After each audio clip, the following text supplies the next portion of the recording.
Hi everyone, my name is Manju Sharma Singhania and I'm a software developer with 2 to 3 years of experience building mobile and web apps using Flutter. Today I am here to share everything you need to know about Flutter and how you can start using it. So let's dive in. So what is Flutter? A lot of you might be thinking. Flutter is an open source UI software development kit. It was created by Google. It uses Dart programming language which is based on the object oriented programming. Now, Flutter was actually idea was introduced in the year 2015, but it was officially launched in May 2017. Now, why should you choose Flutter? So, Flutter is a powerful framework that allows you to build beautiful natively compiled applications for web, Android, iOS, and even desktop platforms like Linux, macOS, and Windows. Even Fuchsia, which is a Google based operating system. It also supports cross platform development. Along with this, Flutter comes with n number of added benefits, which include fast development, beautiful user interfaces, high performance. It is compiled all thanks to its compiled nature and rich UI.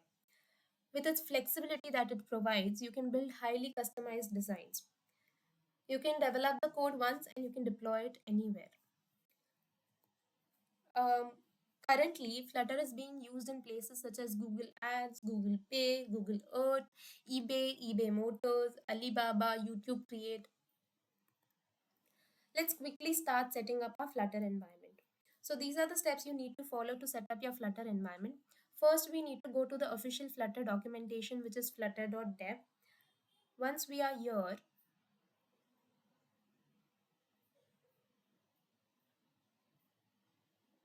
click on Get Started.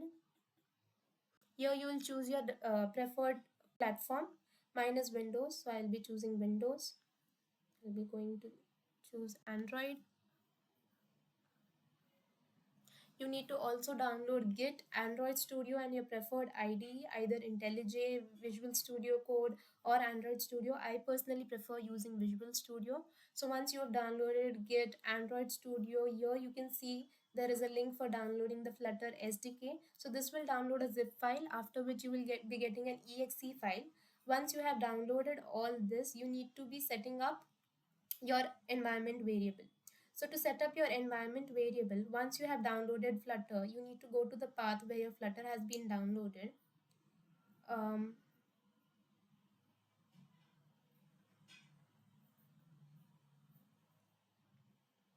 you need to go to the bin file. You just need to copy this path and set up your environment variable, just like we set up our Java environment variable.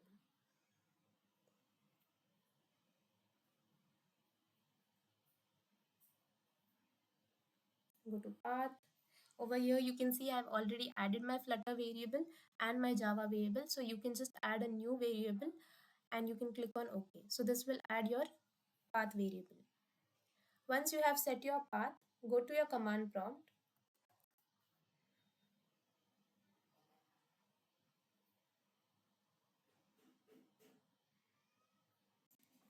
and run the command flutter doctor to verify if Flutter has been downloaded correctly.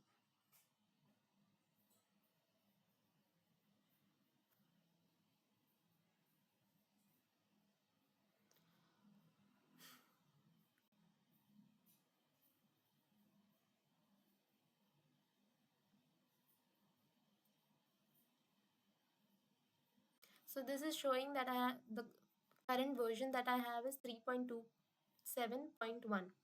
It is showing that I have downloaded Android Studio, VS Code.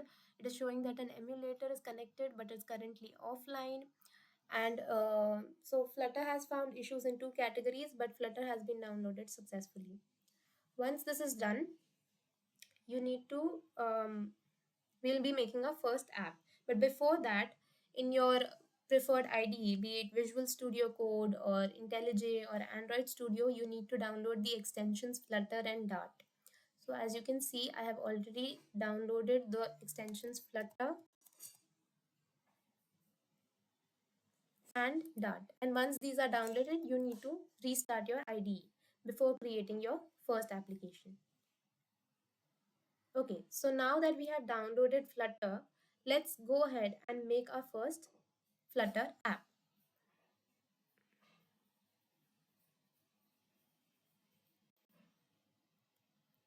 So these are the steps as I previously mentioned.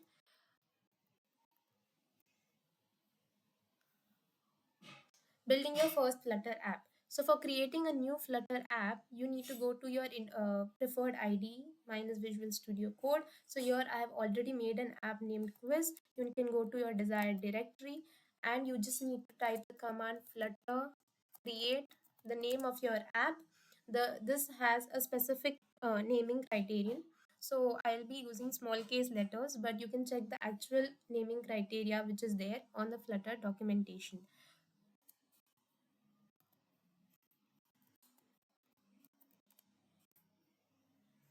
This will create another app named My First App. While you are downloading Android Studio, you need to be setting up your emulator, or else you can run this app on Chrome or Mozilla Firefox if you are making a web app, or you can create an emulator using the device manager in your Android Studio. Once you click on add a new device, it will create a new virtual device. You can select which kind of virtual device you want. Here I've already so you just need to create new virtual device. Here I have already created a Pixel 4. Here you can select whichever device that you require. So for me, I will be launching this device. It is already launched as you can see here.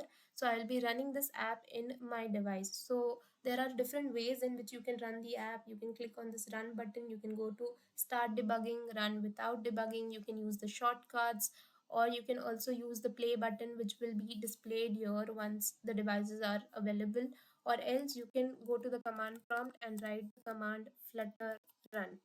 Now Flutter also supports two different kinds.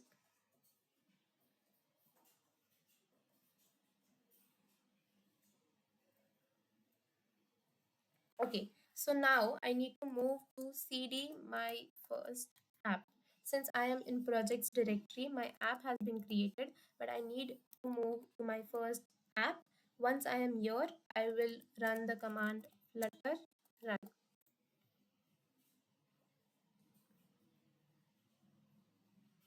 So this will be launching the app in my emulator.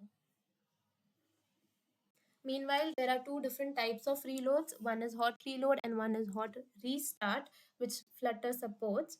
So the only difference between both of them is, for hot reload, it doesn't destroy the preserved state, and it takes only a couple of seconds. So if you're doing like quick UI fixes or bug fixes, you can use hot reload. In case if you want to create a whole new screen and there is a change of state, so instead of restarting your whole application, you can use hot restart. For hot restart, you use capital R. You can run capital R in the command prompt. For hot reload, you can use small r. In the command prompt, you will also find the thunderbolt symbol for hot reload and hot restart. Other than that, you can use keyboard shortcuts, that is control plus backslash for hot reload and control plus backslash plus shift for hot restart. So once this app runs, this will be our first default app, which will be like a counter. Clicking on the plus button will keep on increasing the counter. In case you do not have an emulator on an Android Studio, you can also run it on Chrome or Mozilla Firefox, as I previously mentioned.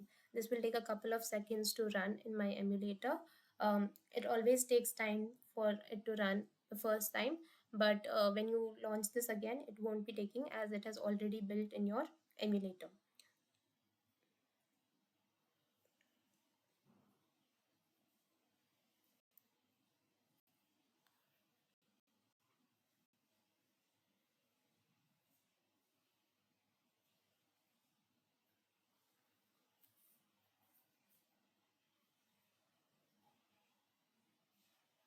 In my next video, I will be teaching you about the basics of Flutter. We will be modifying and customizing our current default application. We will be learning a little bit about widgets, stateful and stateless. I'll be telling you a little bit about main.dart file, pubspec.yml file, the structure, Dart programming language, and we'll be learning a little bit about the basics of Flutter. So if you like this video, please do like, comment, and subscribe my channel, and I will see you in my next video.